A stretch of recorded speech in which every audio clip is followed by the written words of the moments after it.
நாமத்துக்கு ஸ்தோத்திரம். கர்த்தர் இந்த நாளிலும் அவருடைய வார்த்தையை பேசும்படியாக கற்றுக் கொடுத்த இந்த நாளுக்காக நான் கர்த்தருக்கு நன்றி செலுத்துகிறேன். ஹல்லேலூயா, ஹல்லேலூயா. கடந்த வார தலைப்புக்கான தொடர்ச்சியா இந்த காரியங்களை நாம இன்னைக்கு பார்க்க போகிறோம். ஹல்லேலூயா. கடந்த வாரத்துல என்ன தலைப்புல ஆண்டவர் நம்மோடு பேசினார்னு சொல்லி யாருக்காவது ஞாபகம் இருக்குங்களா? பிரசங்கின் புஸ்தகம் 7ஆம் அதிகாரம் அதனுடைய 26ஆம் வசனத்தை கர்த்தர் மையமாய் வைத்து ஆண்டவர் ஒரு சில காரியங்களை நமக்கு போதித்தார், நடத்தினார். அநேக ஆலோசனைகளை கர்த்தர் நமக்கு கொடுத்தார். ஹல்லேலூயா. என்ன வார்த்தைகள் என்று சொல்லி யாருக்காவது ஞாபகம் இருக்குங்களா? பிரசங்கின் புஸ்தகம் 7ஆம் அதிகாரம் அதனுடைய 26ஆம் வசனம், கன்னிகளிலும் வலைகளும் ஆகிய நெஞ்சமும் கயிறுகளும் ஆகிய கைகளுமுடைய ஸ்திரீயானவள் சாவிலும் அதிக கசப்புள்ளவள் என்று கண்டேன். தேவனுக்கு முன்பாக சர்க்குணமாய் இருக்கிறவன் அவனுக்கு தப்பான், பாவியோ அவளால் என்ன பண்ணுவான்? பிடிக்கப்படுவான் என்று சொல்லி கன்னியை குறித்து கடந்த வாரத்தில் ஆண்டவர் நம்மோடு இடைப்பட்டார். ஹல்லேலூயா. கன்னியில் இருந்து தப்ப நமக்கு என்ன வழிகள் இருக்கிறது என்று சொல்லி ஆண்டவர் நம்மோடு அவர் இடைப்பட்டார். அதன் நிமித்தமாக 2 காரியங்களை ஆண்டவர் நம்மோடு பேசினார். முதலாவது, கன்னியிலிருந்து நாம எப்படி தப்பிக்க வேண்டும் என்று சொல்லி முதலாவது காரியம் கர்த்தருக்கு பயப்பட வேண்டும் என்று சொல்லி நீதிமொழிகள் புஸ்தகம் 14ஆம் அதிகாரம் 27ஆம் வசனம், சங்கீதம் 18ஆம் அதிகாரம் அதனுடைய 5ஆம் வசனம், ஏசாயா எழுதின தீர்க்கதரிசன புத்தகம் 33ஆம் அதிகாரம் அதனுடைய 6ஆம் வசனம், நீதிமொழிகள் புஸ்தகம் 22ஆம் அதிகாரம் அதனுடைய 5ஆம் வசனங்களை மையமாக கொண்டு ஆண்டவர் கர்த்தருக்கு பயப்படுதலை குறித்து நம்மோடு பேசினார். 2வது காரியம், யார் கன்னியிலிருந்து தப்ப முடியும் என்று சொன்னால், ஞானவான்களின் போதகத்தை கேட்கும் பொழுது கர்த்தர் நம்மை கன்னியிலிருந்து தப்பிப்பார் என்று சொல்லி சங்கீதம் 116ஆம் சங்கீதம் 3ஆம் வசனம், நீதிமொழிகள் 13:14, நீதிமொழிகள் 10:11, நீதிமொழிகள் 15:24, நீதிமொழிகள் 22:6, நீதிமொழிகள் 29:17, நீதிமொழிகள் 13:24, நீதிமொழிகள் 16:22 மூலமாக ஆண்டவர் அநேக காரியங்களை திட்டவட்டமாக கடந்த நாட்களில் நம்மோடு பேசினார். ஹல்லேலூயா. சத்தமா சொல்லாமா? ஹல்லேலூயா. இன்றைக்கும் ஆண்டவர் ஒரு 3 காரியங்களை குறித்து நமக்கு இந்த நாள்ல ஆண்டவர் பேச போகிறார். நமக்கு நேரம் கொஞ்சம் அதிகமாக இருக்கிறது. கர்த்தர் இந்த நாள்ல அந்த காரியங்களை நம்ம ஆழமாய் தியானித்து கர்த்தர் நம்மோடு இடைப்படுவாராக. எழுத்தவர்கள் வாசிக்கலாம். 1 தீமோத்தேயு புஸ்தகம் 2ஆம் அதிகாரம் அதனுடைய 26ஆம் வசனம். 1 தீமோத்தேயு 3ஆம் அதிகாரம் 1 தீமோத்தேயு 3ஆம் அதிகாரம் அதனுடைய 7ஆம் வசனத்தை வாசிக்க கேட்போம். 1 தீமோத்தேயு 3ஆம் அதிகாரம் அதனுடைய 7ஆம் வசனத்தை நான் வாசிக்கிறேன். அவன் நிந்தையிலும் பிசாசின் கண்ணியிலும் விழாதபடிக்கு புறம்பானவர்களால் நற்சாட்சி பெற்றவனாய் இருக்க வேண்டும் என்று சொல்லி அப்போஸ்தலனாகிய பவுல் தீமோத்தேயுக்கு என்ன பண்றாரு? அவர் அவனுக்கு ஒரு அறிவுரையை சொல்றார். ஹல்லேலூயா. தீமோத்தேயுவே, நீ என்ன பண்ணக்கூடாது? பிசாசினுடைய கண்ணியில நீ என்ன பண்ணக்கூடாது தம்பி? மாட்டிக்க கூடாது. அப்படி நீ மாட்டிக்க கூடாது என்று சொன்னால் நீ என்ன பண்ண வேண்டும் என்று சொன்னால் நற்சாட்சி பெற்றவனாய் காணப்பட வேண்டும் என்று சொல்லி அப்போஸ்தலனாகிய பவுல் தீமோத்தேயுக்கு 1 தீமோத்தேயு 3ஆம் அதிகாரம் அதனுடைய 7ஆம் வசனத்தில் அவர் இங்கே சொல்லுகிறார், அவன் நிந்தையிலும் பிசாசின் கண்ணியிலும் விழாதபடிக்கு புறம்பானவர்களால் நற்சாட்சி பெற்றிருக்க வேண்டும். யாரால நற்சாட்சி பெற்றிருக்கணுமா? புறம்பானவர்களால, அநேகரால. உன்னை பார்க்கிறவங்கள நீ என்ன பண்ணணும்? உங்களை பார்த்து சாட்சி சொல்லணும். எப்படி சாட்சி சொல்லணும்? இவங்க நல்லவங்கப்பா, இவங்க அநேகருக்கு தீங்கு நினைக்க மாட்டாங்க, இவங்க நல்லவங்க, இவங்க இயேசுப்பாவை தேடுறவங்க, இவங்க அநேகருக்கு என்ன பண்ணுவாங்க? நன்மையான காரியங்களை செய்வாங்க, தீங்கு நினைக்க மாட்டாங்க, இவங்க யாரும் என்ன பண்ண மாட்டாங்க?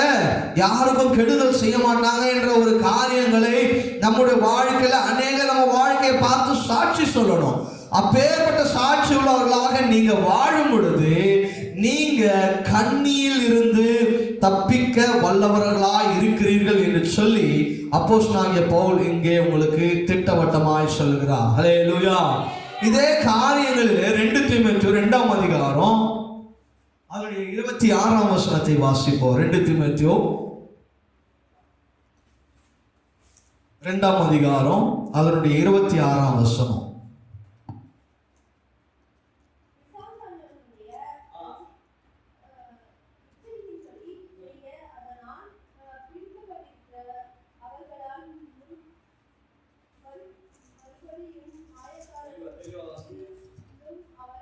இரண்டாம் அதிகாரம் 26ஆம் வசனம். பிசாசானவனுடைய இச்சையின்படி செய்ய அவனால் பிடிபட்டிருக்கிற அவர்கள் மறுபடியும் மயக்கம் தெளிந்து அவன் கண்ணிக்கு நீங்களாகும்படியாகவும் சாந்தமாய் அவர்களுக்கு உபதேசிக்க வேண்டும். ஹல்லேலூயா. இரண்டாவது காரியம் அப்போஸ்தலனாகிய பவுல் சொல்றான், இப்பேற்பட்ட கண்ணியில பாதிக்கப்பட்டிருக்கிறவங்கள நீ என்ன பண்ணணும், அவர்களுக்கு சாந்தமாய் உபதேசித்து அவங்களை என்ன பண்ணணும், அந்த கண்ணியிலிருந்து அவங்களை நீ என்ன பண்ணணும், கொண்டு வரணும்னு சொல்லி அப்போஸ்தலனாகிய பவுல் தீமோத்தேயுக்கு ஒரு அறிவுரையை சொல்றார். ஏப்பா, நீ முதலாவது என்ன பண்ணக்கூடாது, கண்ணியில மாட்டக்கூடாதபடிக்கு நீ விழித்திருந்து உஷாராயிரு. இரண்டாவது, இப்பேற்பட்ட கண்ணியில பிசாசினால மாட்டிக்கொண்டிருக்கிறவங்களை நீ என்ன பண்ணு, சாந்தமா இந்த உபதேசங்களை சொல்லி அவங்கள ஆண்டவர் பக்கமா நீ என்ன பண்ணு, கொண்டு வா. அந்த கண்ணியிலிருந்து அவங்கள என்ன பண்ணு, அவங்கள உபதேசித்து அவங்கள அந்த பாதையிலிருந்து அந்த கண்ணியிலிருந்து என்ன பண்ணு, அவங்கள தப்பிக்க வழி சொல்லு அப்படின்னு சொல்லி அப்போஸ்தலனாகிய பவுல் தீமோத்தேயுக்கு சொல்றார். இதை கேட்டுக்கொண்டிருக்கிற என் தேவ பிள்ளைகளே, நீங்களும் கண்ணியில மாட்டிக்க கூடாது. உங்களுக்கு நெருக்கமானவர்களோ, உங்களுக்கு தெரிந்தவர்களோ, உங்களால தெரிஞ்சு கொள்ளப்பட்டவங்களோ, உங்களால தெரிஞ்ச விசுவாசிகளோ இல்ல சொந்த பந்தங்களோ ஒருவேளை இப்பேற்பட்ட கண்ணியில விழுந்திருப்பார்களானால் நீங்க என்ன பண்ணணும், அவங்களுக்கு சாந்தமாய் அந்த வசனங்களை சொல்லி வார்த்தைகளை சொல்லி என்ன பண்ணணும், அவங்களை தெளிவுபடுத்த வேண்டும். ஹல்லேலூயா, ஹல்லேலூயா. நாம கண்ணியில இல்ல அப்படின்னு சொல்லிட்டு அடுத்தவங்க மாட்டிக்கொண்டு இருக்கிறவங்களே நம்ம அர்த்தமா எண்ணக்கூடாது. இன்னைக்கு அநேக கிறிஸ்துவனுடைய வாழ்க்கை ஒரு பாருங்க, அநேகரை எப்படி அவங்க நான் தான் ஒரு மிஞ்சின பரிசுத்தவான், என்ன தவிர எவனும் ஆண்டவர்கிட்ட போக மாட்டான், நான் மட்டும்தான் இயேசுப்பா கிட்ட போவேன், என் சபை மட்டும்தான் இயேசுப்பா கிட்ட போவோம், நாங்க மட்டும்தான் பரலோகத்துக்கு போவோம் அப்படின்னு சொல்லி ஒரு சிலர் என்ன பண்ணி கொண்டிருக்கிறாங்க, சொல்லி கொண்டிருக்கிறாங்க. அப்போ நீங்க மட்டும் பரலோகம் போயிட்டா அப்ப வஞ்சிக்கப்பட்டு இருக்கிற கண்ணியில மாட்டிக்கொண்டிருக்கிற மற்ற ஜனங்களை யாரை ஆண்டவருடைய சமூகத்தில் கொண்டு போவதில்லை என்பதிலே நீங்களும் நானும் தெளிவற்றவர்களாக இருக்கிறோம். இதை கேட்டுக்கொண்டிருக்கிற என் தேவ ஜனமே, இதை ஆன்லைன் மூலமாக கேட்கிற என் தேவ பிள்ளைகளே, ஒருவேளை நீங்க கண்ணியில இல்லாம இருக்கலாம், ஆனால் கண்ணியில இருக்கிறவர்களை தப்பிக்கிறதற்கு நீங்களும் ஒரு வழி வகுக்க வேண்டும் என்று சொல்லி அப்போஸ்தலனாகிய பவுல் இன்றைக்கு உங்களுக்கு ஒரு அறிவுரையை கூறுகிறார். ஹல்லேலூயா, ஹல்லேலூயா. நான் தப்பிச்சா போதும், என் குடும்பம் தப்பிச்சா போதும், என் சபை தப்பிச்சா போதும், என் ஊர் தப்பிச்சா போதும், என் கிராமம் தப்பிச்சா போதும்னு சொல்லி இருக்கக்கூடாது. என் தேசம், என் உலகம் எல்லாமே கண்ணில் இருந்து என்ன பண்ணணும், தப்பிக்க வேண்டும் என்பதிலே நீங்களும் நானும் உறுதிப்பட்டிருக்கணும். ஏன்னா ஒருவனும் கெட்டு போவது என் பிதாவின் சுத்தமல்ல என்று சொல்லி ஆண்டவராகிய இயேசு கிறிஸ்து சொல்லி இருக்கிறார். அதே கோட்பாடிலே வாழ்ந்து கொண்டிருக்கிற நீங்களும் நானும் இந்த உலகத்துல ஒரு ஆத்மாவும் கெட்டு போக கூடாது என்பதில் நீங்களும் நானும் உறுதியாய் காணப்படணும். ஹல்லேலூயா, ஹல்லேலூயா. இன்னைக்கு கிறிஸ்தவர்களே நிறைய கண்ணில மாட்டிட்டு இருக்கிறாங்க. எப்படி வெளி வரணும்னு தெரியல, யார் என்னை கொண்டு வருவான்னு தெரியல. ஒருவேளை நீங்க இப்பேற்பட்ட காரியங்களிலே பிசாசின் பிடியில பிசாசின் தந்திரமான சூழ்ச்சியில நீங்க மாட்டிருப்பீங்கன்னா இன்னைக்கு உங்களை ஆண்டவருடைய சமூகத்துல ஒப்பு கொடுங்க. அந்த சத்தியத்துக்கு உங்களை ஒப்பு கொடுங்க. தேவனுடைய வார்த்தைக்கு உங்களை ஒப்பு கொடுங்க. தேவனுடைய வார்த்தையும் தேவனமே அன்றி உங்களை ஒருவராலும் விடுவிக்க முடியவே முடியாது. இந்த கவுன்சிலிங் சென்டர் போலாம், இந்த பாஸ்டர் கிட்ட போலாம், எல்லாம் போலாம், நல்லது. ஆனால் முதலாவது தேவனுடைய சமூகத்தில் நீ உட்கார்ந்து ஜெபம் பண்ணு. உன் பாவத்தை அறிக்கை செய். எதையும் செய்யாம எல்லாத்தையும் அவங்க பார்த்துப்பாங்க, இவங்க பார்த்துப்பாங்க. கடந்த வாரம் சொன்னேன் இல்லையா, என் பாஸ்டர் எனக்காக ஜெபம் பண்றாரு, என் பிரேயர் செல் எனக்காக ஜெபம் பண்ணுது, என் ஒரு ஜெபக்குழு எனக்காக ஜெபம் பண்ணுதுன்னு சொல்லி நீ ஜெபிக்காம இருந்தேன்னா பிசாசு எளிதில் உன்னை என்ன பண்ணிடுவான், உன்னை வீழ்கடை செய்வான். ஹல்லேலூயா. இந்த கண்ணியை குறித்து நான் ஒரு காரியங்களை பார்த்தேன். அது கண்ணுக்கு தெரியாமல் இருக்கிறதுனால தான் அது என்னது கண்ணின்னு சொல்றாங்க. அது நம்முடைய உடல் எடையை நம்ம வேலை வைக்கும் போது என்ன ஆகுது, அது கீழே ட்ரிகர் ஆகி உள்ள என்ன இருக்கும், வெடிமருந்து இருக்கும். அது வெடிச்சு நம்மளை உருகுலையே வச்சிடும். ஒன்று மரணம், இல்லைன்னா நம்முடைய சரீரத்தில் ஏதாவது பாகங்களை நாம் இழந்துருவோம். ஒரு கண்ணி வெடி. அதே போலதான் பிசாசுடைய கண்ணி என்ன பண்ணிடும் தெரியுமா, ஒன்று உங்களை பாவத்தில் மூழ்கடிச்சு உங்களை மரணத்திற்கு ஏதுவான காரியத்துல கொண்டு போயிடும். அப்படி இல்லைன்னு சொன்னா ஆண்டவர்கிட்ட இருந்து உங்களை தூரம் கொண்டு போயிடும். ஹல்லேலூயா, ஹல்லேலூயா.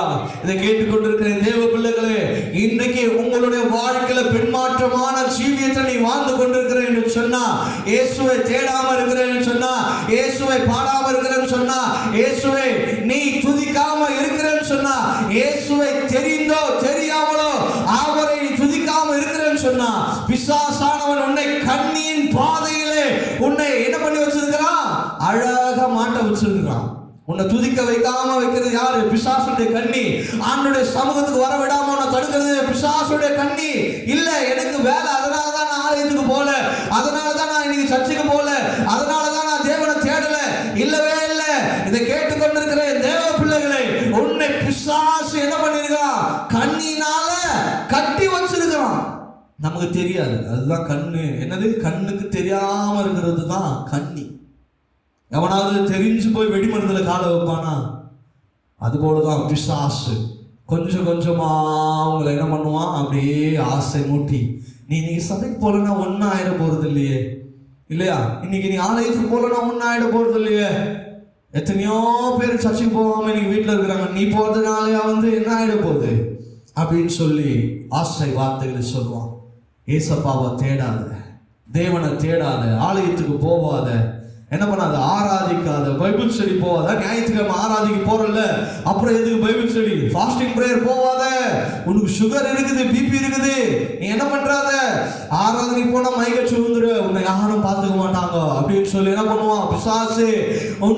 உனக்கு வர வேண்டிய ஆசீர்வாதங்களை தடுத்து நிறுத்துகிறவருடைய வேலை தான் பிசாசுடைய வேலை. அதுதான் அவனுடைய கண்ணி தந்திரமான வேலை.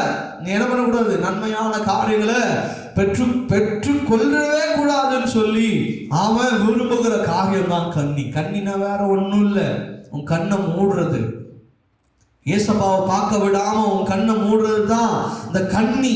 தந்திரமான காரியம், சூழ்ச்சியான காரியம் சொல்றோம் இல்லையா, தந்திரம் சூழ்ச்சி அப்படின்னு சொல்றோம்ல, அதுதான். இப்ப ஏற்பட்ட காரியங்களை நாம என்ன பண்ணக்கூடாது, இழந்து விடக்கூடாது. நற்சாட்சி பெற்றவனா நீ எப்படி நற்சாட்சி பெற முடியும்? நீ வீட்டிலேயே இருந்து நற்சாட்சி பெற்ற முடியுமா? சொல்லுங்க. நீ ஆலயத்துக்கு வந்தாதான் நற்சாட்சி பெற்ற முடியும். ஹல்லேலூயா, ஹல்லேலூயா. ஆலயத்துக்கு வந்தாதான், தேவனை தேடினாதான், தேவனை உபதேசங்களை கேட்டாதான். நான் வீட்டில இருந்தே ஆன்லைன்ல இருந்தே கேட்டுருவோம். இன்னைக்கு இது ஒரு காரியம் வந்துருச்சு. என்னது, நாங்க ஆன்லைன்லயே சபையை கேட்டுக்கிறோம், ஆன்லைன்லயே காணிக்க போட்டுறோம். ஆண்டவரும் ஆன்லைன்லயே தான் உனக்கு ஆசீர்வாதத்தை கொடுப்பார். உன் வீட்டுக்கு வராது, உன் போன்ல தான் இருக்கும். இப்பேற்பட்ட காரியங்கள் இன்னைக்கு பிசாசு அநேக காரியங்களை ஆண்டவர் என்ன பண்ணிருக்கிறார், பிள்ளைகளை அவங்களை அடிக்க வைக்க வச்சிருக்கிறார். பிசாசான தங்கமான சூழ்ச்சிகளுக்கு விலகி நீங்க நற்சாட்சிகளாய் மாற வேண்டும் என்று சொன்னால் நீங்க உங்களுடைய கண்ணிகளுக்கு விலக்கி பார்த்துக் கொள்ளுங்க. ஹல்லேலூயா. அப்போஸ்தலனாகிய பவுல் சொல்ற 6ஆம் அதிகாரம் 9ஆம் வசனத்துல, ஐஸ்வர்யவான்களாக விரும்புகிறவர்களே, சோதனையிலும் கண்ணியிலும் மனுஷரை கேட்டிலும் அழிவிலும் அமிழ்ந்து கிடக்கிற மதிகேடும் தேகமுள்ள பலவித இச்சைகளினாலும் விழுகிறீர்கள். ஹல்லேலூயா. அவன் கண்ணின்ற ஒரு காரியத்தை அப்போஸ்தலனாகிய பவுல் இங்க தெளிவா உங்களுக்கு சொல்றான் பாருங்க. ஐஸ்வர்யம் முதலாவது, உனக்கு தான் எல்லாமே இருக்குது, உங்ககிட்ட தான் 10 சவரன் நகை இருக்குது, உங்ககிட்ட ஒரு கார் இருக்குது, பைக் இருக்குது. இதுக்கப்புறம் உனக்கு என்ன தேவை? இதுக்கப்புறம் ஏசப்பா கிட்ட போய் உனக்கு என்ன வரப்போகுது? இதுக்கப்புறம் நீ ஏசப்பா கிட்ட என்ன கேட்க போற? உனக்கு எல்லாம் ஐஸ்வர்யமும் இருக்குது அப்படின்னு சொல்லி இப்ப ஏற்பட்ட காரியங்களே உனக்கு சொல்லுமா. நீ என்ன பண்ணுவ? நல்லதுதான் நல்லதுதான் கேட்ப. உனக்கு ஒரு சோதனைன்னு ஒன்று வரும் பாருங்க, அப்போ நீ தேடுவ, எங்கடா பேசினவனை காணவே காணோம். அப்போ நீ ஆண்டவரை தேடுற நேரம் வரும். ஹல்லேலூயா. இன்னைக்கு ஆண்டவருடைய சத்தத்தை கேட்க இன்னைக்கு எச்சரிக்கையாவே உங்களுக்கு இந்த வார்த்தைகளை சொல்லுகிறேன். எனக்கு ஒன்றும் பயம் இல்லை ஆண்டவருடைய வார்த்தை பேசுறதுல. எச்சரிக்கையாகவே ஆண்டவர் எங்களுக்கு உங்களுக்கு பேசுற ஆண்டவருடைய சத்தத்திற்கு செவி கொடாமல் யாரெல்லாம் இன்னைக்கு புறமாக ஆண்டவர் விட்டு போறாங்களோ, ஒரு நாள் ஆண்டவரே கதின்னு சொல்லி ஆண்டவருடைய பாதத்துல விழுந்து கிடக்கிற நாட்கள் வரும். ஹல்லேலூயா, ஹல்லேலூயா. அன்னைக்கு ஆண்டவர் என்ன சொல்லுவார் தெரியுமா? நீ யாருன்னே எனக்கு தெரியாது, நான் கூட்டும் போது நீ வரல, நீ வந்து இன்னைக்கு கடந்த நான் என்ன பண்ண முடியும், நீ யாருன்னே எனக்கு தெரியாதுன்னு சொல்லுவார். ஹல்லேலூயா. ஆயத்தமில்லாத கன்னிகளை ஆண்டவர் தான் சொன்னாரு. ஆயத்தமில்லாத தன்னுடைய எண்ணெயை அந்த விளக்க வைக்காத அந்த 10 கன்னிகளை 5 கன்னிகளை பார்த்து சொன்னார், ஆண்டவர் எனக்கு நீங்கள் யார் என்று தெரியாதுன்னு சொன்னார். ஆயத்தமில்லாத இருக்கிற தேவ பிள்ளைகளே, ஆண்டவர் இன்னைக்கு உங்களுக்கு எச்சரிக்கையாக சொல்லுகிற வார்த்தை, நீ நற்சாட்சியாய் வாழ வேண்டும் என்று சொன்னா நீ ஜாக்கிரதையாக வாழணும். உனக்கு நற்சாட்சி எங்க உண்டாகும் என்று சொன்னா ஆண்டவருடைய ஆலயத்துல தான் உனக்கு உண்டாகும், வேற எங்கேயும் உனக்கு உண்டாகுது. நீ வேலை செய்யறது வேலை சொல்றதுல உண்டாகாது. நீ என்ன பண்ண முடியாது, படிக்கிற படிப்புலயோ காலேஜ்லயோ ஸ்கூல்லயோ உனக்கு எந்த நற்சாட்சி உண்டாகாது. முதல்ல நீ தேவ ஆலயத்துல நற்சாட்சி வாங்கலன்னு சொன்னா வேற எந்த இடத்துலயும் என்ன பண்ண முடியாது, நற்சாட்சிகளை வாங்க முடியாது. நீ பாருங்க எத்தனை பேருக்கு டிசிப்ளின் என்ற ஒரு காரியம் இருக்கிறது. டிசிப்ளின் என்ற காரியம் முதலாவது வந்தது தேவ ஆலயத்துல மட்டும்தான். ஹல்லேலூயா, ஹல்லேலூயா. இந்த ஆலயத்துல ஒழுக்கமான காரியங்களை கற்றுத் தருகிறாங்க. இன்னைக்கு எப்படின்னு தெரியல, ஆனால் ஆலயம் என்பது ஒழுங்கின் காரியங்களை கற்றுக் கொடுக்கிறது. ஹல்லேலூயா. ஒழுக்கமான காரியங்களை மாத்திரம்தான் சபைகள் உங்களுக்கு கற்றுத் தருகிறது என்பதிலே எந்த மாற்று கருத்துக்களும் இல்லை. கன்னிகளும் மனுஷருடைய கேட்டிலும் அழிவிலும் அமிழ்ந்துக்கு மதிகேடாய் என்ன பண்ணுவானா, உன்னை அதுல இருந்து மீளாதபடிக்கு எப்படியாவது நீ சிக்கி தவின்னு சொல்லி என்ன பண்ணிடுவான், உன்னை மடக்கடிச்சிருவான். இப்பேற்பட்ட ஜனங்களுக்கு புத்தி சொல்லு என்று சொல்லி தீத்து புஸ்தகம் 2ஆம் அதிகாரம் 5ஆம் வசனத்தை வாசிக்கலாம். இந்த புத்தி சொல்லுதலை பற்றி உங்களுக்கு ஒரு 2-3 பிரசங்கங்களே உங்களுக்கு நான் பண்ணிருக்கிறேன். நீங்க கேட்க வேண்டும் என்று சொல்லி விரும்புகிறீர்கள் என்று சொன்னா நம்முடைய யூடியூப் சேனல்ல நீங்க கேட்டு பாருங்க. இந்த புத்தி சொல்லுதல் யார் யாருக்கு வேண்டும் என்று சொன்னா அநேகருக்கு நாம புத்தி சொல்லுகிறவளா இருக்கணும். இந்த நேரத்துல மதிகேடரா இருக்கிறவங்களுக்காக நாம புத்தி சொல்லணும். ஐயா, இதுல இருந்து நான் எப்படியா வெளியே வரணும், இந்த கண்ணில இருந்து நான் எப்படி தப்பிக்கணும் அப்படின்னு சொல்லி ஒருவேளை ஏக்கத்தோடு இருக்கிறீங்களா, தயங்கி நிற்கிறீங்களா, யார் என்னை விடுவிப்பாங்கன்னு சொல்லி கேட்கிறீங்களா, அதுக்கும் வழி வச்சிருக்கிறார். 1 தெசலோனிக்கர் புஸ்தகம் 5ஆம் அதிகாரம் வாசிக்கலாமா? 1 தெசலோனிக்கர் புஸ்தகம் 5ஆம் அதிகாரம் அதனுடைய 22ஆம் வசனத்தை நான் வாசிக்கிறேன்.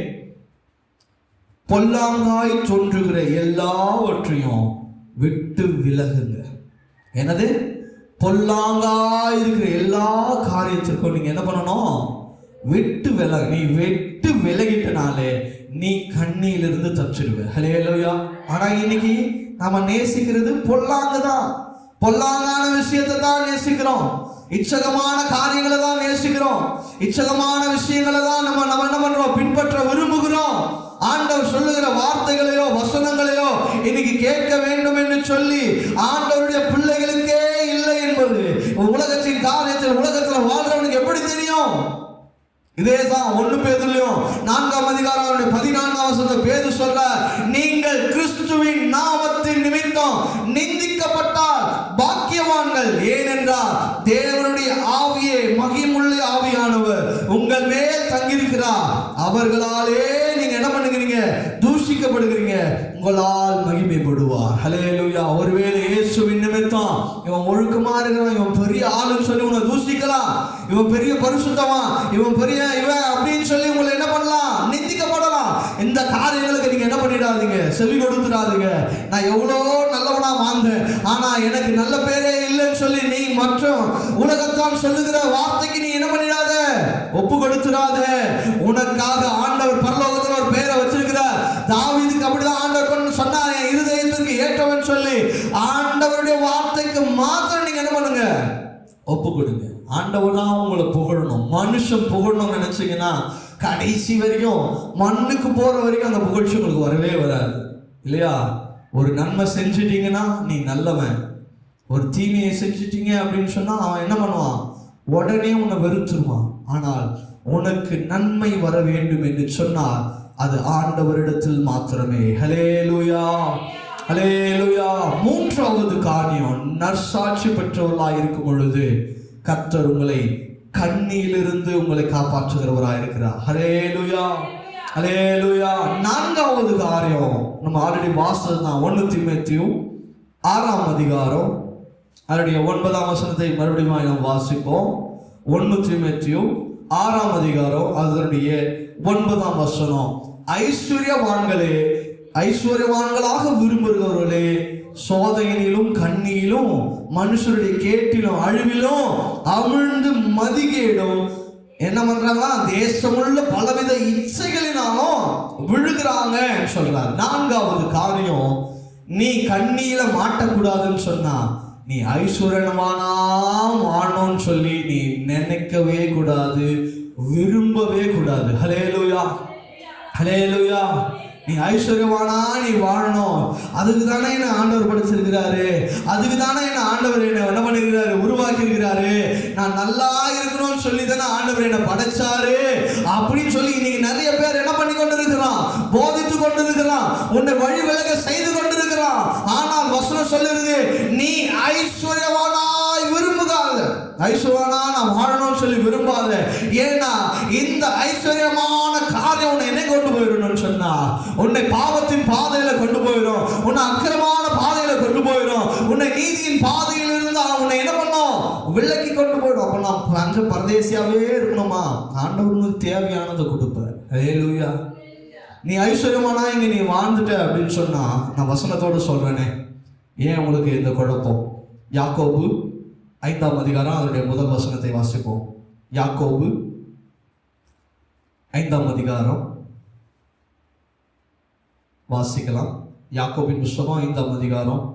ஏன்னா ஐஸ்வர்யவானா வானான்னு சொல்றாரு பாஸ்டர் அப்படின்னு சொல்றாரு அப்படின்னு சொல்லி நீங்க யோசிக்கலாம். யாக்கோபின் புஸ்தகம் 5ஆம் அதிகாரம் முதல் வசனத்தை வாசிக்கிறேன். ஐஸ்வர்யவான்களே கேளுங்கள், உங்கள் மேல் வரும் நீங்க என்ன பண்ணுங்க, நிர்பந்தங்களின் நிமித்தம் அலறி அழுங்கள், உங்கள் ஐஸ்வர்யம் அழிந்து உங்கள் வஸ்திரங்கள் என்னவாகுமா, பொட்டறுத்து போயின. ஹல்லேலூயா, ஹல்லேலூயா, ஹல்லேலூயா.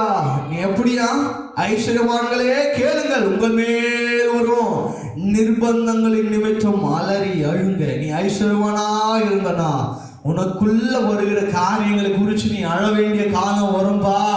நீ நிந்திச்சு அழ வேண்டிய காரியங்கள் வரும்.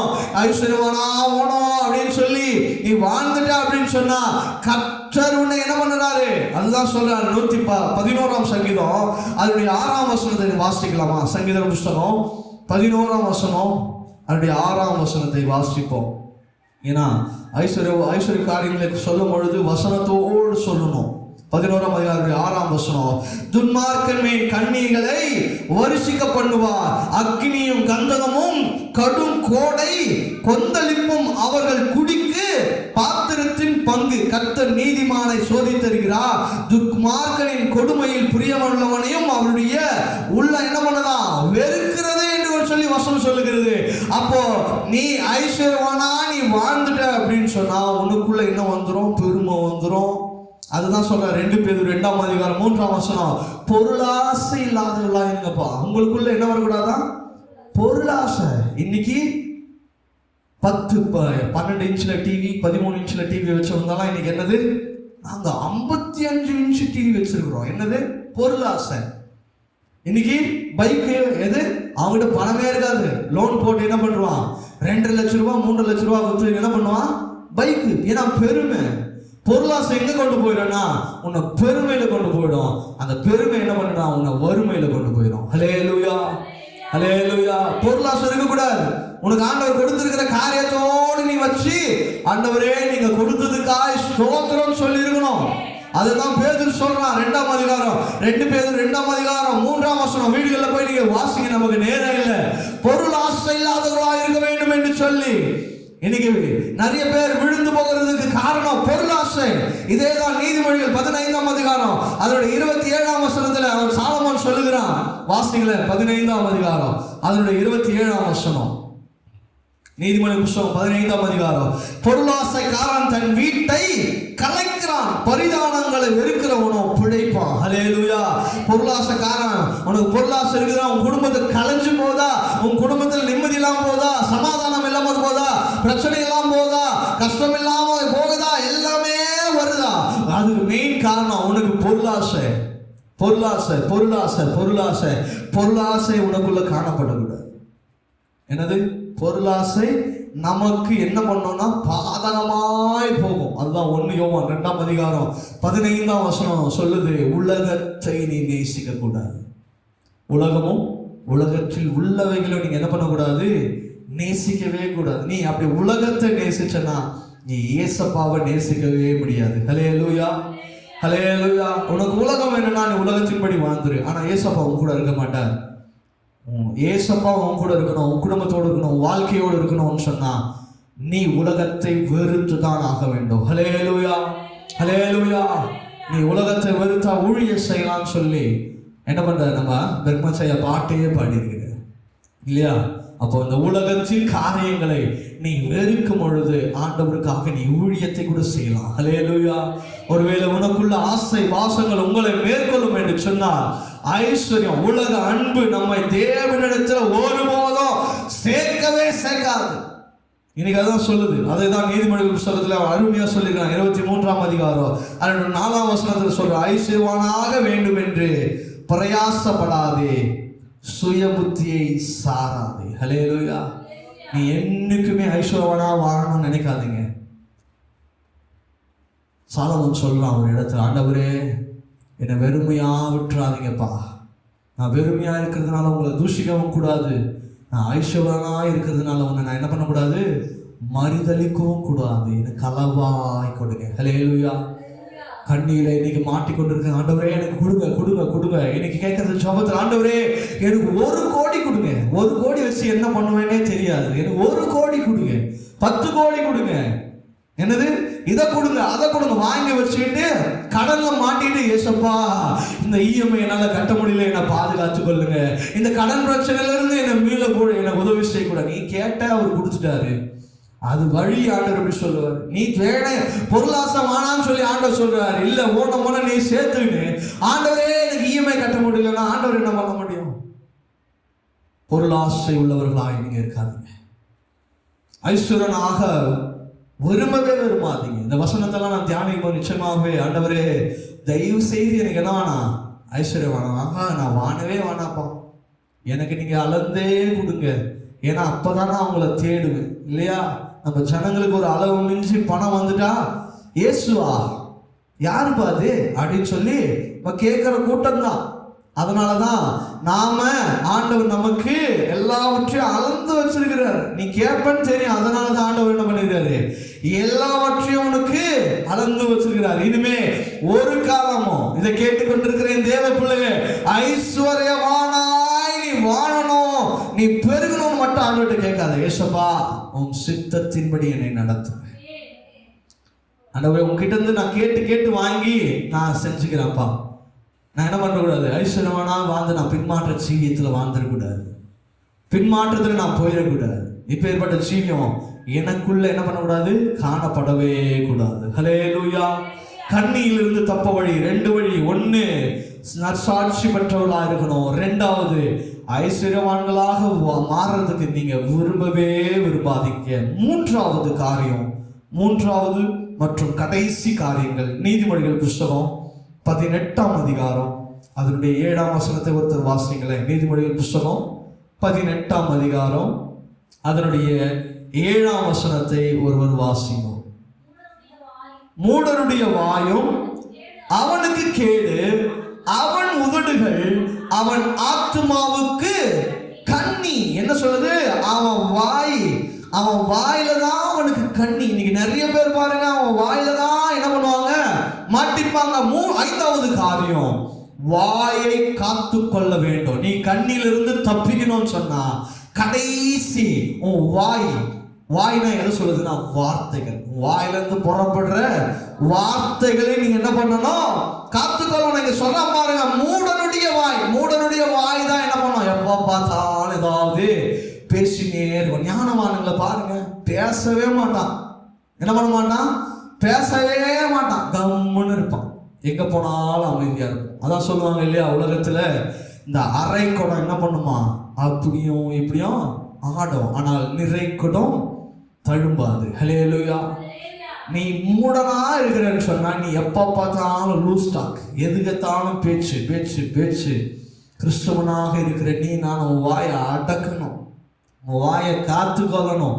லூஸ் டாக் வரவே கூடாது. உன் வாயை நீ காத்துக்கொள்.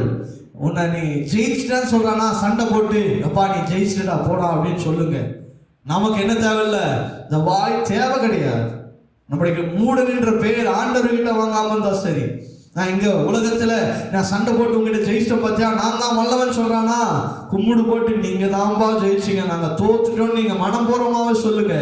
ஏன்னா ஆண்டவருடைய சமூகத்தில் நீங்க ஜெயித்தவர்களா இருக்கிறீங்க. ஹல்லேலூயா, ஹல்லேலூயா. இன்னைக்கு கிறிஸ்துவோட வாய்களை மூடன வாய் அவனுக்கு கண்ணி.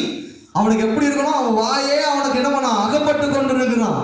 நீ என்ன பண்ண? அடுத்தவனை பேசாத, அடுத்தவனை நீ விரோதமாய் பேசவே பேசாத. இன்னைக்கு உன் வாயில கண்ணி. எதனால? நீ அடுத்தவனுடைய காரியங்களை பேசுகிறதுனாலதான் நீ மூடனாக என்ன பண்ணிருக்கிற. ஒருத்தனை பத்தி பேசுறியா, அவன் அங்க இல்லையா, அவனை குறித்து நீ என்ன பண்ணாத, அங்க பேசாத. ஒருத்தனுடைய முகத்துக்கு நேரா கூட நீ என்ன பண்ணிடு, பேசிடு. எப்பா நீ இப்படி செய்யற அப்படின்னு சொல்லி நீ அவன் முன்னாடி பேசிடு. ஒருவேளை அவன் அங்க இல்லையா, அவனை குறித்து நீ பேசவே பேசாத அப்படின்னு சொல்லி வசனமும் நமக்கு சொல்லுகிறது. ஆண்டோடைய வசனமும் வார்த்தைகளும் சொல்லுகிறது. முதல்ல ஒருத்தனை குறித்து நம்ம குறையே பேசக்கூடாது இல்லையா? நம்ம குறையே பேசக்கூடாது. முதல்ல அவன் இல்லாத நேரத்தில் பேசுறது இன்னும் மிகவும் தப்பான காரியங்கள். ஹல்லேலூயா, ஹல்லேலூயா. எதுவாக இருந்தாலும் நேரா பேசுங்க, எதுவாக இருந்தாலும் நேரா பேசுங்க. அதுதான் நன்மையான காரியங்களை செய்யும். நீ நேரா கேட்கும் போது அவனுக்கும் என்ன தெரியும்? ஓ நம்ம பேசுகிறத கவனிக்கிறாங்க அப்படின்றது ஒரு காரியங்கள் தோன்றும். இதே நீதிமொழிகள் புத்தகம் 6ஆம் அதிகாரம் அதனுடைய 2ஆம் வசனம் சொல்லுது, நீ உன் வாய்மொழிகளினால் சிக்குண்டாய், உன் வாயின் வார்த்தைகளாய் பிடிப்பட்டாய் என்று சொல்லுது. இன்னைக்கு நிறைய பேரோட வாயினால் தான் அவன் மாட்டிக்கிறாங்க. இன்னைக்கு ஆன்லைன்ல பாருங்களேன், எதையாவது கருத்து பேசுறேன்னு சொல்லிட்டு பேசிட்டு இன்னைக்கு எங்க உட்காந்துட்டு இருக்கிறான்? ஜெயில உட்காந்து களி தின்னுட்டு இருக்கிறான். எதையாவது பேசுறது, எதையாவது வியாக்கியானம் பண்ண வேண்டியது, எதையாவது யாரை பத்தியாவது ஏதாவது தவறான கருத்துக்களை சொல்லிடுது. அப்புறம் ஐயோ தெரியாம சொல்லிட்டேன், நான் மன்னிச்சிருங்க. இன்னைக்கு நிறைய கேஸ்ல நிறைய ஜட்ஜஸ் சொல்றது, என்னப்பா நீ பேசுறதெல்லாம் பேசிட்டு மன்னிப்பு கேட்கறீங்க அப்படின்னு சொல்லி ஒரு வாட்டி மன்னிப்பாங்க, 2 வாட்டி மன்னிப்பாங்க. ஓயாம நீ பேசியிருந்தா மன்னிப்பாங்களா? அவதூறான கருத்துக்களை பேசுகிறவங்க மன்னிப்பாங்களா? இந்த உலகமே, இந்த ஜட்ஜே என்ன பண்றாங்க? மன்னிக்க மாட்டாங்க என்று சொன்னா, என் ஆண்டவராக இயேசு கிறிஸ்து நீ புறமாக பேசுகிற அநேகருக்கு புறமாய் சொல்லப்படுகிற வார்த்தைகளை என் தேவன் கவனமாய் கேட்டுக்கொண்டிருக்கிறார்.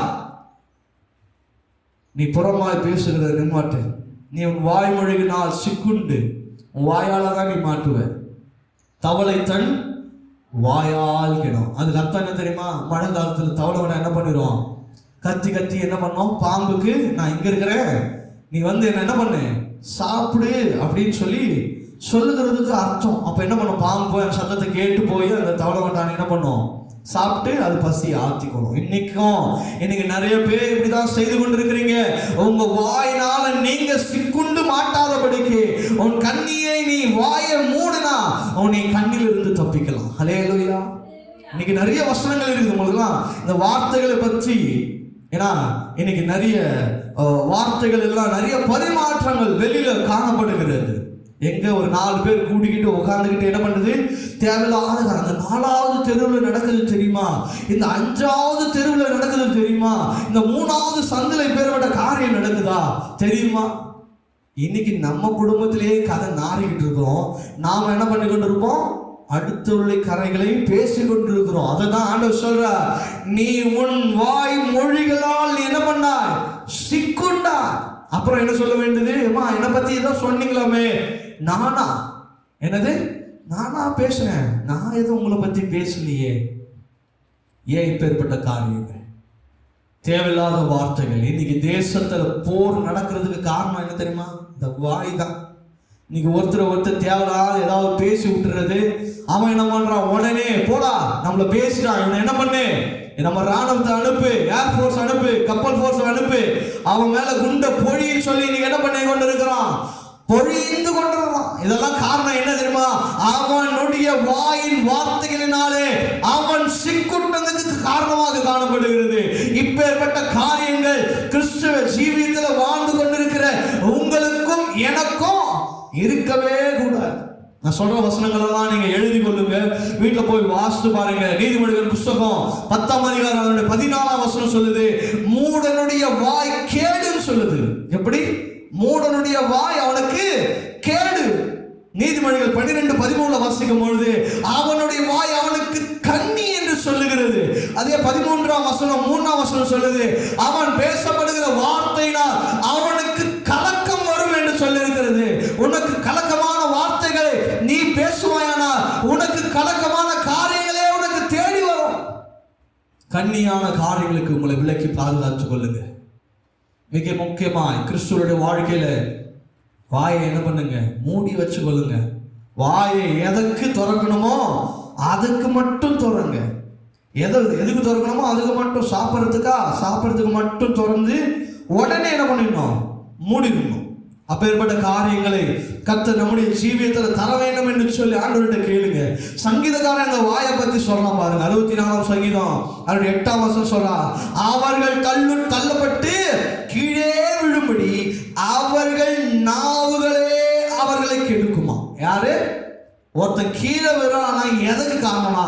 அவனுடைய வாய் தான் அவனை என்ன பண்ணுமா, கீழே தள்ளும். இன்னைக்கு நான் கீழே இருக்கிறேன். காரணம் என்ன தெரியுமா? நீ உன் வாயினால் தான் நீ கீழே இருக்கிற. என் வளர்ச்சி, என் வாழ்க்கையில ஒரு வளர்ச்சி இல்லை, ஒரு என்ன பண்ணல, உயர்வு இல்லை அப்படின்னு சொன்னா எதுக்கு காரணம்? அவன் வாய். இன்னைக்கு ஆபீஸ்ல பாருங்க, வேலை ஸ்தலத்துல பாருங்க, ஒரு சிலருக்கு உயர்வே கொடுக்க மாட்டான். என்னதான் விழுந்து வேலை செஞ்சாலும் என்ன பண்ண மாட்டாங்க, அவனுக்கு அந்த உயர்வை கொடுக்க மாட்டான். ஏன்னா உனக்கு வாய் ஜாஸ்திப்பா. அதனால என்ன பண்ணுது, உனக்கு இந்த வருஷம் தர வேண்டிய ப்ரமோஷன் கட்டு. உன் வாய் தான். இன்னைக்கு நிறைய வேலைகள்ல டிசிப்ளின் பார்ப்பாங்க. நீ செய்கிற வேலையை மட்டும் பார்க்க மாட்டான். நீ பேசுகிற வார்த்தைகள், நீ செய்கிற ஒவ்வொரு காரியமும், நீ நினைக்கலாம் ஒருத்தரும் நம்மளை பார்க்கல. இந்த உலகம் ஒவ்வொரு காரியங்களை உற்று பார்த்து கொண்டிருக்கிறது. நம்முடைய பேச்சுகள் ஒவ்வொன்றும் என்ன பண்ணி கொண்டிருக்கிறது, ஒட்டு கேட்டு கொண்டிருக்கிறது. நீ பேசப்படுகிற வார்த்தைகள் ஒவ்வொன்று சர்வர்ல சேவாயின் கொண்டிருக்கிறது. மறந்து போகாதே. யாரும் பார்க்கல, யாரும் கேட்கல அப்படின்னு சொல்லி நீங்க நினைச்சிட்டு இருக்கலாம். ஆனால் இந்த உலகம் உங்க வார்த்தைகளை, உங்களுடைய காரியங்கள் எல்லாவற்றையும் ஒட்டு கேட்டுக்கிட்டு இருக்கிறது. என்னது? ஒட்டு கேட்டு இருக்கின்றது. கவனமாயிரு. மூடனை போல நடக்காது. வாயின் வார்த்தைகளின்படி நீ உண்மையாக வாழ. என் வாயை நான் எப்படி திறக்கணும்னு சொல்லி நீதிமொழிகளில் ஒரு வசனம் சொல்லப்பட்டிருக்கிறது. அதன்படி செய்வீங்க. வாசிங்க. நீதிமொழிகள் 10ஆம் அதிகாரம் அதனுடைய 8ஆம் வசனம் சொல்லி முடிக்க விரும்புகிறேன். நீதிமொழிகள் புஸ்தகம் 10ஆம் அதிகாரம் அதனுடைய 8ஆம் வசனம், இருதயத்தில் ஞானம் உள்ளவன் கட்டளைகளை ஏற்றுக்கொள்கிறான், அலப்புகிற மூடனோ விடுவான். ஹல்லேலூயா. யாராவது ஏதாவது சொல்றாங்களா? இருதயத்தில் ஏற்றுக்கொள்ளுங்க. சரிப்பா நான் மாத்திக்கிறேன்னு சொல்லுங்க. அது எப்படி நீங்க என்கிட்ட சொல்லிடலாம் அப்படின்னு சொல்லி கேட்காதீங்க. இருதயத்தில் ஞானம் உள்ளவன் கட்டளைகளை ஏற்றுக்கொள்ளுகிறான். நீ அப்படி ஏற்றுக்கிட்டனாலே போதும், உங்க வாய் திறக்காது. ஹல்லேலூயா. யாராவது ஏதாவது சொல்றாங்களா, தேவையில்லாம சொல்றாங்களா, ஏத்துக்குங்க, அவ்வளவுதான். அங்க போய் நீங்க தேவையில்லாத வார்த்தைகளை, மூடனிடத்துல போய் முதலாவது நீங்க நல்லவன்றதை ப்ரூவ் பண்ணவே பண்ணாதீங்க. உங்களை குறை சொல்லணும்னு நினைக்கிறானா, அவன்கிட்ட போய் நீ நல்லவன் சொன்னா அவன் ஏத்துக்க மாட்டான். அவன்கிட்ட போய் போராடாத, அவன்கிட்ட போய் சண்டை போடாத. சொல்றானா இருதயத்தில் ஏற்றுக்கோ, அவ்வளவுதான். அங்கே உன் வாயை நீ மூடுறதுனால நீங்க ஞானவானாய் மாற்றப்படுகிறீங்க. ஹல்லேலூயா, ஹல்லேலூயா. நல்லது யார் சொன்னாலும் ஏற்றுக்கொள்ளுங்க, அப்பொழுது நாம் ஞானம் அடைவோம். அதான் வசனம் சொல்லுது, ஞானவானுக்கு புத்தி சொல், அவன் ஞானத்தில் தேர்வான் என்று சொல்லி நீதிமொழிகள் வசனம். மூடனுக்கு நீ சொல்லாத, அவன் கேட்க மாட்டான்னு சொல்லி வசனம் சொல்லுது.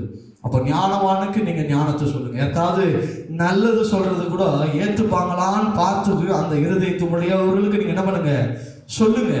அப்பேற்பட்ட இருதயம் இல்லாதவங்களுக்கு நீங்க சொல்லவே சொல்லாதீங்க. அப்படி சொல்றதுல ஒரு பிரயோஜனமும் இல்லை. உங்க வாயை காத்து கொள்ளுங்க, உங்க கண்ணிலிருந்து பாதுகாத்து கொள்ள கர்த்தரிடத்துல இந்த காரியங்களை கேளுங்க.